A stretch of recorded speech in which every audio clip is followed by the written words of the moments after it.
मेरा नाम शीतल है। मेरी उम्र 19 साल की है। मेरा कद 5 फुट 8 इंच है। मैं बहुत गोरी हूँ। मेरा पूरा फोकस स्टडी पर रहता है। एक दिन अचानक मुझे पता चला कि मेरे पेट में दर्द हो रहा है। तब जाकर मैंने चेकअप किया तो पता चला कि मैं पेट से थी। जब पापा को यह बात पता चली तो मुझसे कुछ नहीं कहा। बदनामी के डर से मेरी शादी बिना पूछे घर के एक नौकर से करवा दी गई, जबकि मेरी कोई गलती भी नहीं थी। लेकिन शादी के 7 महीने बाद जब मुझे बच्चा पैदा हुआ तो मेरे होश उड़ गए, क्योंकि यह बच्चा तो मेरी माँ के गुजर जाने के बाद पापा का स्वभाव काफ़ी बदल गया था। वे हर बात पर मुझे शक की नज़र से देखते थे। एक दिन मैं कॉलेज से घर आई तो पापा को देखकर हैरान थी, क्योंकि वो इस वक्त पापा ऑफिस में रहते थे। गर्मी और पसीने की वजह से मेरी हालत काफ़ी ख़राब थी। कुछ चिपका हुआ था।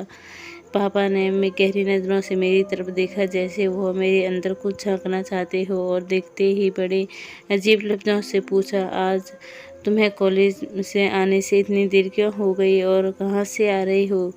किसके साथ चिपकी हुई थी जो इतना तुम गीली हो रखी हो? मेरे डरते हुए बताया, पापा कॉलेज में एक्स्ट्रा क्लासेस थी इसलिए मुझे आने में देर हो गई। पापा बिना कुछ बोले मुझे सर से पाँव तक देखते रहे और मैंने कहा, ड्राइवर मेरे साथ होता, आप चाहे तो उससे पूछ सकते हो। इतना कहकर मैं अपने कमरे में चली गई। मैंने जाकर अपने कपड़े निकाले और बाथरूम में नहाने गई। मैंने महसूस किया कि मुझे कोई नहाते हुए देख रहा है। मुझे लगा कहीं घर का नौकर तो नहीं देख रहा है। जब से मैंने दरवाज़ा बंद कर लिया और नहाकर वापस आई। पापा मेरी हर बात पर शक करते थे और उन्हें मेरी बात का बिल्कुल भी विश्वास नहीं होता था। मुझे कॉलेज ले जाने वाला जो ड्राइवर था वो 23 से 24 साल का एक जवान लड़का था जिसका नाम सोनू था। लेकिन पापा को उस पर बहुत ज़्यादा भरोसा था, क्योंकि उससे पहले उसके पिता भी हमारे यहाँ पर ही नौकरी करते थे और वह लोग बहुत ही शरीफ थे। मुझे अपने पापा का सवाल पूछने का अंदाज़ बिल्कुल भी पसंद नहीं था। कहने को तो वह मेरे पापा थे, लेकिन प्यार करना तो दूर, वह मेरी हर बात पर बहुत सख्ती से पेश आते थे। मेरी छोटी सी छोटी हरकत पर उनकी नज़र होती थी। यहाँ तक कि रात में भी वह कई बार मेरे कमरे में चक्कर लगाते थे। मुझे बिल्कुल भी अच्छा नहीं लगता था, क्योंकि कभी कभी मैं केवल अंडरवियर और बनियान में ही सोती थी। पापा की वजह से मुझे सारे कपड़े पहनकर सोना पड़ता था। जब माँ इस दुनिया से चली गई थी तब मेरी उम्र 21 साल की थी और अब मेरी उम्र 16 साल की हो गई है। मुझे पापा से छुप छुप कर रहना पड़ता है, क्योंकि पापा का घूरना मुझे बिल्कुल भी पसंद नहीं है। वो मेरी छाती की तरफ देखते रहते हैं। पापा के सख्त रवैये के कारण मैं अपने ही घर में घुटन महसूस करती थी। कॉलेज में मेरी श्रेया से काफ़ी अच्छी दोस्ती थी। वो कभी कभी मैं श्रेया के साथ घर चली जाती थी। श्रेया का एक भाई था, उसका नाम सोहन था। वो भी श्रेया के घर में ही, तो सोहन भी हम लोगों के साथ बातें करने लगता था। उसकी बातों से मुझे लगता था कि वह मुझे बहुत पसंद करता है। वो लड़का था, पर पापा के डर से मैं उससे दूर ही रहने की कोशिश करती। लेकिन एक दिन मेरी बदकिस्मती थी कि मेरे पापा भी मेरे पीछे कॉलेज आ गए। उन्होंने मुझे सोहन के साथ बात करते हुए देख लिया। मुझे गुस्से से पापा ने मुझे गाड़ी में बिठाया और अपने साथ घर लेकर चले आ गए। उस दिन से पापा ने मेरा कॉलेज आना बंद कर दिया। उन्हें शक था मेरा सोहन के साथ कोई गलत रिश्ता है। मैंने पापा को समझाने की कोशिश की, पर उन्होंने मेरी एक न सुनी और गुस्से से देख कहने लगे कि मैं अपनी इज्जत को दांव पर लगाते नहीं देख सकता। तुमने मेरा भरोसा तोड़ दिया है और इतनी पाबंदियों के बावजूद तुमने मेरे मुंह पर कालिक लगवा ही दी। मेरा रोना धोना किसी भी काम न आया और बिना कोई गुनाह किए मेरी पढ़ाई बीच में छूट ही गई। इस बात से मुझे अंदर तक झकझोर कर दिया। जबकि सोहन ने साथ तो मेरा कोई भी रिश्ता नहीं था जिससे कि पापा को शर्मिंदा होना पड़े। मैं घर से बंद होकर ही रह गई और हर वक्त खामोशी से अपने कमरे में ऐसे ही पड़ी रहती। मेरे पापा को भी जब मेरे ऊपर भरोसा नहीं था तो मैंने गैरों से क्या उम्मीद रखती। हमारे घर में रुपए पैसे की कोई कमी नहीं थी, पर एक आज़ादी थी जिसके लिए मैं तरस रही थी। एक दिन राकेश अंकल हमारे घर आए थे। वह मेरे पापा के दोस्त और बिजनेस पार्टनर थे। वह पापा से काफ़ी पुराने दोस्त थे और अक्सर हमारे घर आ जाया करते थे। उन्होंने आते ही मुझसे मेरी पढ़ाई के बारे में पूछा तो मैंने रोते हुए सारी बात बता दी। मैंने अपने दिल की हर बात बिना किसी झिझक के शेयर कर लेती थी। उन्होंने मुझे हौसला देते हुए कहा कि वो मेरे पापा को बहुत बात करेंगे, दोबारा मेरी पढ़ाई चालू करवा देंगे। उनसे बात करके मुझे थोड़ी तसल्ली मिली कि मेरी ज़िंदगी में एक नया मोड़ ले लिया। जब रात मैं कमरे में नींद से सोई हुई थी, तभी पापा अचानक मेरे कमरे में आए और मेरे मोबाइल की घंटी बज रही थी। पापा के मोबाइल को उठाया और फ़ोन सोहन का था। उससे उसकी बहन और मेरी सहेली श्रेया को से पता चला था कि उसकी वजह से ही मेरी पढ़ाई बंद करवा दी गई है, इसलिए उसे बुरा लग रहा है और उसने फ़ोन कर दिया। लेकिन पापा ने इस फ़ोन का भी गलत मतलब निकाला था। उन्हें यह यकीन तो हो गया कि मेरा वाकई में सोहन के साथ कोई गहरा रिश्ता नहीं है। उस रात से पापा ने मेरा फ़ोन भी छीन लिया और मेरा कमरे से बाहर निकलना बंद कर दिया। अभी इस बात को 2-3 दिन ही गुजरे थे कि मेरे पापा मेरे कमरे में आए और कहा, आज तुम मेरे साथ मेरे कमरे में सोया करोगी। पापा के साथ सोना मेरे लिए बहुत शर्म की बात थी, क्योंकि मैं अब 17 साल की हो चुकी थी और पापा का मेरी तरफ घूरना मुझे पसंद नहीं आता था। मैंने पापा से कहा कि मैं अपने कमरे में ही ठीक हूँ, लेकिन मेरी बात सुनकर पापा ने गुस्से से कहा, रात के वक्त तुमसे मिलने कमरे में कौन आता है। पापा के मुंह से इस तरह की बातें सुनकर मेरी तो आंखें भर आई और मैंने रोते हुए उनसे कहा, एक बार तो अपनी बेटी पर भरोसा करें। पापा ने कहा, जितना भरोसा करना था मैंने कर लिया, पर आज के बाद मुझे मेरे कमरे में ही सोया करोगी। उस दिन के बाद में पापा ने मुझे अपने कमरे में सुलाना शुरू कर दिया। ऐसे ही 3 महीने ख़राब होते गई और अचानक मेरी तबीयत काफ़ी ख़राब होने लगी। मेरा सर भारी रहने लगा और अक्सर मुझे चक्कर आ जाया करते थे। पापा ने जैसे ही मुझे इस हालत में देखा तो उन्हें पूरा यकीन हो गया कि मैं प्रेग्नेंट हूँ। पापा ने गुस्से में कहा कि तुम उस लड़के के साथ कॉलेज में क्या करते हो, वह गलत काम का नतीजा अब सामने आ ही गया है। जिस काम का हमें डर था वही हुआ। तुम उस लड़के के फ़ोन पर बातें नहीं करती तो, बल्कि तुमने हमारा ख़ानदान की इज्जत भी मिट्टी में मिला दी है।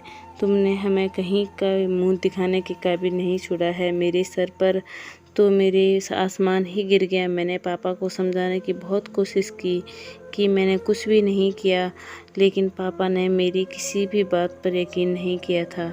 बदनामी के डर से पापा मुझे हॉस्पिटल भी नहीं ले जाना चाहते थे। पापा ने तुरंत फ़ोन करके राकेश अंकल को घर बुलाया और उन्हें भी यह खबर की कि इस तरह की सुनाई कि मैं शर्म से के बारे में ज़मीन पर धंस गई। उन्होंने भी मेरी तरफ से कहा, शीतल, पहले तुम मुझे बताओ कि तुम्हारे पास को गलतफहमी है, पर तुमने जो उनकी इज्जत ही मिट्टी में मिला कर रखी है। एक बार भी अपने बाप के बारे में नहीं सोचा। मुझे राकेश अंकल ने ऐसी उम्मीद नहीं करती थी। राकेश अंकल ने पापा को सलाह दी कि तुम्हारी बेटी से गलत काम किया है, लेकिन अब इसका एक ही हाल है कि रातों रात इसकी शादी करवा दो, ताकि इसके बच्चे को बाप का नाम मिल जाए और यह इस बात से ढकी छुपी भी रह जाए तो तुम्हारी मदद भी न हो। वह रात दोनों अभी यह बातें ही कर रहे थे कि मैंने नहाकर सोनू से वहाँ पर चाय बनाकर ले आया। सोनू देखते ही पापा ने अचानक उससे पूछा कि सोनू, क्या तुम शीतल से शादी करोगे? पापा की बात सुनकर मैं सदमे में आ गया। पापा कैसे मेरी शादी एक नौकर से करवा सकते हैं, जबकि मैंने कुछ गलत भी नहीं किया है? सोनू ने मेरी तरफ देखकर हक लाते हुए कहा, साहब आप कैसी बातें कर रहे हो? मैं शीतल मैम साहब से शादी कैसे कर सकता हूँ? पापा ने सोनू को समझाते हुए कहा कि अगर तू इससे शादी करेगा तो मैं तेरी पूरी ज़िंदगी बदल दूंगा और तुम्हारे माँ बाप को भी सारी ज़रूरतें पूरी कर दूंगा। पापा के समझाने के बाद सोनू शादी के लिए तैयार हो गया और पापा ने अगले ही दिन मेरी शादी नौकर से करवा दी और मैं कुछ भी नहीं कर सकी। पापा ने सोनू को गिफ्ट में एक फ्लैट दिया और शादी के बाद सोनू मुझे उसी फ्लैट में लेकर आया। मैंने सोनू को पति होने का हक नहीं दिया था। हम दोनों अलग अलग कमरे में रहते थे और मैं उससे की ही बातें करती थी। सोनू ने मुझसे कोई शिकायत नहीं की थी, वो तो सिर्फ मुझे खुश रखने में लगा रहता था। सोनू ने कभी भी मेरे पेट में पल रहे बच्चे के बारे में मुझसे कोई सवाल नहीं किया। वह बहुत ही निस्वार्थ और नेक दिल इंसान था, लेकिन मुझे इस बात से पूरा यकीन था कि यह सब मेरे साथ मेरे बाप ने किया है, क्योंकि शादी के पहले 3 महीने तक मैं पापा के साथ उनके कमरे में सोई थी। कभी कभी जब मैं सोकर उठा करती तो मेरे कपड़े जांघ से ऊपर हुए करते थे। मुझे पूरा यकीन हो गया कि मेरे पेट में पल रहा बच्चा मेरे ही बाप का है। मुझे अपने आप से नफरत होने लगी थी। मेरा बाप मुझे प्रेग्नेंट क्यों करेगा? ऐसे ही 6 महीने गुजर गए और मुझे हॉस्पिटल लेकर जाया गया। मैंने एक बेटे को जन्म दिया। डॉक्टर ने दिखाने की कोशिश की उस बच्चे को, तो मैंने अपना मुंह फेर लिया। मैं उस बच्चे को देखना नहीं चाहती थी, जिसकी वजह से मेरी पूरी ज़िंदगी बर्बाद हो गई। जब सोनू ने यह सब देखा तो उसने प्यार से बच्चे को गोद में उठा लिया। हॉस्पिटल से छुट्टी मिलने के बाद वह घर आ गए। सोनू दिलो जान से मेरा और मेरे बच्चे का ख्याल रख रहा था। उसका यह अंदाज देखकर मैंने हैरानी से पूछा, सोनू तुम कैसे एक नाजायज़ बच्चे को इतने प्यार से अपना सकते हो, जबकि तुम्हें पूरी तरह से पता भी नहीं है कि यह बच्चा तुम्हारा नहीं है? सोनू कुछ देर में ही खामोश रहा और फिर कहने लगा, शीतल मैं आपसे बहुत प्यार करता हूँ। आपसे जुड़ी हर चीज़ से मुझे प्यार है। यह बच्चा आपने पैदा किया है, इसलिए इससे मुझे उतना ही प्यार है जितना आपसे। उसके मुंह से यह बातें सुनकर मैं दंग रह गई। एक वादा करना होगा, सच जानने के बाद आप इस बात को अपने दिल में ही दफन रखेंगे और किसी को नहीं बताएंगे, क्योंकि अगर यह बात किसी और को भी पता चले तो बच्चे के भविष्य पर बहुत बुरा असर पड़ेगा। और इसमें यह मासूम का आखिर क्या कसूर है? मुझे किसी भी हाल में सच जानना था, इसलिए मैंने सोनू से वादा किया कि कहा ठीक है, तुम जैसा कहते हो मैं वैसा ही करूँगी। लेकिन सोनू ने मुँह से सच्चाई सुनने के बाद मेरे पैरों तले ज़मीन खिसक गई, क्योंकि इस बच्चे का बाप वह इंसान था जिस पर मैं खुद से भी ज़्यादा भरोसा करती थी। मेरे बच्चे के पिता राकेश अंकल थे और उन्होंने यह सब मेरे साथ मेरे पापा की प्रॉपर्टी के लिए किया था। सोनू ने बताया कि एक दिन राकेश घर आया तो सोनू के सिवा घर पर कोई नहीं था। उस दिन मेरे सर में बहुत दर्द था, इसलिए मैंने सोनू को चाय बनाने के लिए कहा। तभी अचानक राकेश आया और सोनू को किचन में चाय बनाता देख पूछने लगा कि किसके लिए वह चाय बना रहा है। जब उसे पता चला कि सोनू मेरे लिए चाय बना रहा है तो उसने किसी बहाने से उसे बाहर भेज दिया और बोला कि तुम जाओ, शीतल को चाय मैं दे दूँगा। जब सोनू ने ये बात बताई तो मुझे याद आया कि हाँ, उस दिन राकेश चाचा ही मेरे लिए चाय लेकर आए थे और मैं बेझिझक चाय पी रही थी। मुझे क्या पता था कि मेरे पिता समान होने के बावजूद भी वह मेरे साथ ऐसा करेंगे। चाय पीते ही मुझे नींद आ गई, शायद मैं बेहोश ही हो गई थी। सोनू ने बताया पता नहीं क्यों उसे कुछ अनहोनी का अंदेशा हो गया था, इसलिए मैं जल्दी काम निपटा कर घर आया। लेकिन जब तक मैं घर पहुंचा राकेश अपना काम पूरा कर चुका था। उसने आपके कमरे से बाहर निकलते हुए अपनी शर्ट के बटन बंद करता हुआ अपने घर चला गया। जब मैं आपके कमरे में आया तो आप एकदम वस्त्रहीन थी। मैंने ही आपको कपड़े पहनाया और आपका शरीर देखा। उसी दिन से मुझे आपसे प्यार हो गया था। तब से मैं राकेश और पापा की बातों पर ध्यान देने लगा। ज़्यादातर राकेश आपके बारे में ही आपके पापा को भड़काता। मैं चाहता तो यह सारी बातें आपके पापा को बता सकता था, लेकिन मुझे पता था कि मुझ जैसे नौकर की बात पर कौन यकीन करता। शीतल जी, मैं भले ही आपके घर का नौकर या ड्राइवर था, पर जब आपके पापा आपकी सख्ती से पेश आते तो मुझे बहुत बुरा लगता था और मेरा दिल तड़प उठता। बल्कि यूँ कहें कि आपको परेशान देखकर मुझे आपसे प्यार हो गया था। इसलिए उस दिन मैं जब आपसे शादी के लिए तैयार हो गया था, क्योंकि मुझे पूरा यकीन था कि मैं आपको अपनाने के साथ साथ आपके बच्चों को भी अपना लूँगा, क्योंकि मैं आपके दिल से प्यार करता हूँ।